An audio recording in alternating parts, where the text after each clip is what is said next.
Police say riding around in cars just won't cut it anymore. So now they have new efforts underway to connect them with the public. There are more than 100 hotspots across this forest, and the sizes range from as small as a dime to as large as a lawn chair. With a computer and a few clicks of a mouse, job seekers and even employers can now find just what they're looking for, thanks to social networking. Ready? You ready? Yeah. Set? Okay, go! Whatever. Next on Muscle Up Monday, I'll show you how to make the run fun. Alligator wrestling. Okay, can I join your group now? You ready to join them? I'm a gator girl now. You're right? a gator girl? All right. I can't believe this. By 6 a.m., fully armed SWAT teams, helicopters, and police were going after more than 30 suspected drug dealers in Jackson County. That's when we wake up, that's when they wake up, and we can put hands on them. And it didn't take long for the army of law enforcers to catch and cuff suspects who didn't mind talking. Good morning, sir. Do you know why you were arrested? Were you using drugs? Yeah, I do. Yeah. Were you selling drugs? No. You were using them but not selling them? Smoking spine. You dealing drugs? No, I just got caught in a situation with drugs. Yeah. So you were involved with drugs? I ain't gonna say all that now. This is the culmination of a year-long investigation to sweep drugs off the streets, and police say some of the suspects even sold drugs to undercover cops. Basically, the operation name was Operation Block Party. We had numerous federal search warrants and arrest warrants for suspected drug traffickers. The majority of the suspects in the county roundup were from Moss Point. The chief there acknowledges drug dealing and the use of crack cocaine, marijuana, and illegal prescription pills are problems in his city, problems that lead to more crimes. People in Moss Point and in Jackson County, they're tired of their houses being broken into, they're tired of their property being stolen, so we want to remove the demand. Davis hopes this daybreak bus will send a clear message that people messing around with illegal drugs will land in jail. In Jackson County, Patrice Clark, WLOX News. 5-year-old Trinity Harrell usually loves Elsie Hatcher Elementary School, but she says yesterday she just didn't feel like being there.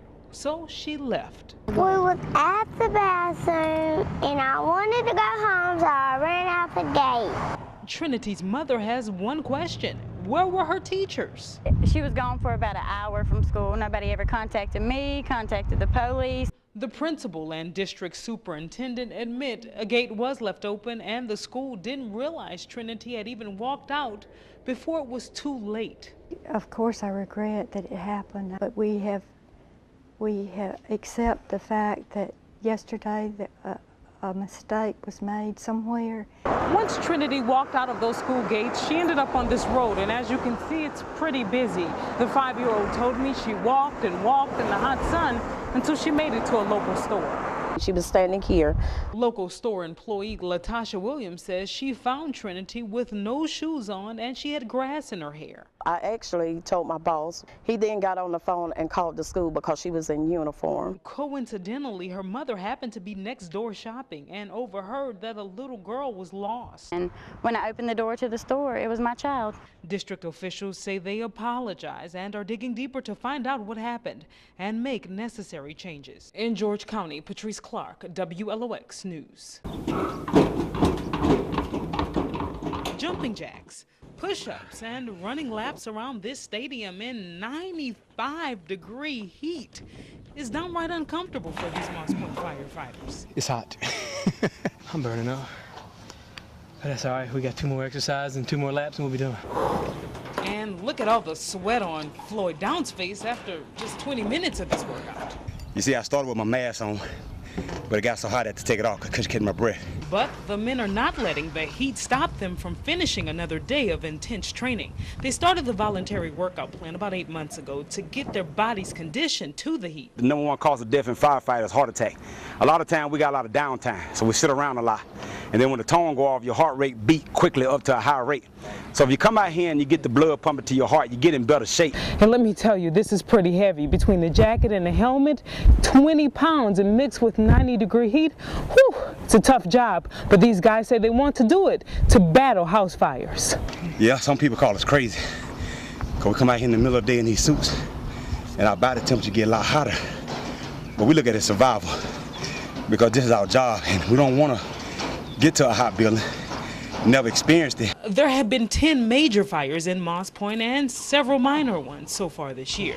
5, 6. And the men say if they continue doing their push-ups and just keep their bodies moving, they'll be more than ready for the next blaze. You've got to be able to think, operate, and move at the same time. Because we can't help nobody going in a house fire, we fall out. Welcome to Jackson County, Mississippi, where you will find everything from big industry to a good Southern meal. But on the other side of the fence, you will find people living in not so safe neighborhoods and confined by the tough rules of the street. Keep your mouth shut and keep your ears open. That's all you do. And folks here say there's a word on the street for people who talk. Snitches get stitches. If you snitching, man, come get you, bruh. Those who run these streets have erected walls of intimidation. These walls divide the community from police. But like I said, police. Because they'll kill these black folk. If you talk against the police, they're gonna kill you.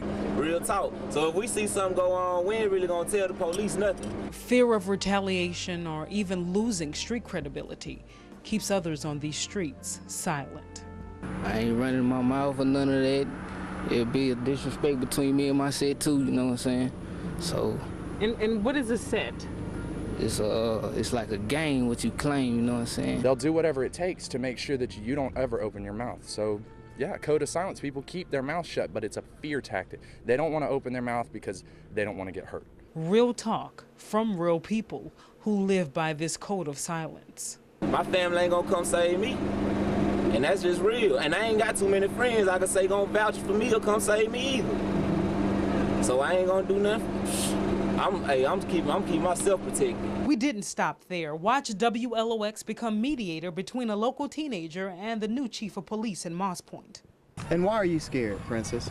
Because you'll be labeled a snitch. People probably come looking for you. You won't feel safe telling on somebody. I care more about you than I do these thugs running around in the streets. And I need you to know, as well as everybody that's your age in this community to know, I'm going to do everything I can to protect you. Chief Davis has been on this job for less than 6 months, and he says looking through past reports of homicides, there have been at least 3 in 3 years that he knows could have been solved if people had stepped up. So you can't look at it as, it's not me, I'm not involved, it's not my business, because next time it very well may be your business. If it continues without the help of the public, somebody's going to get hurt.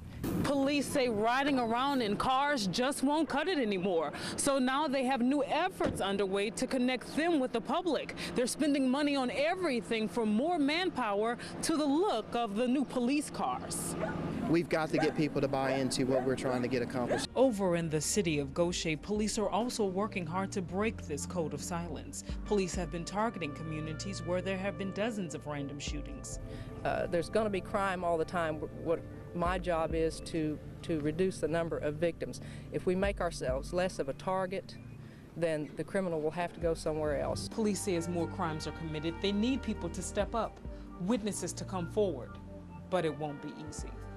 I mean, I ain't got nothing, I ain't telling no police, I ain't going to no police or nothing. I don't trust the police and none of that, you know what I'm saying? This is not just in one community, this is way back in the 30s, you know, this didn't just start with this community.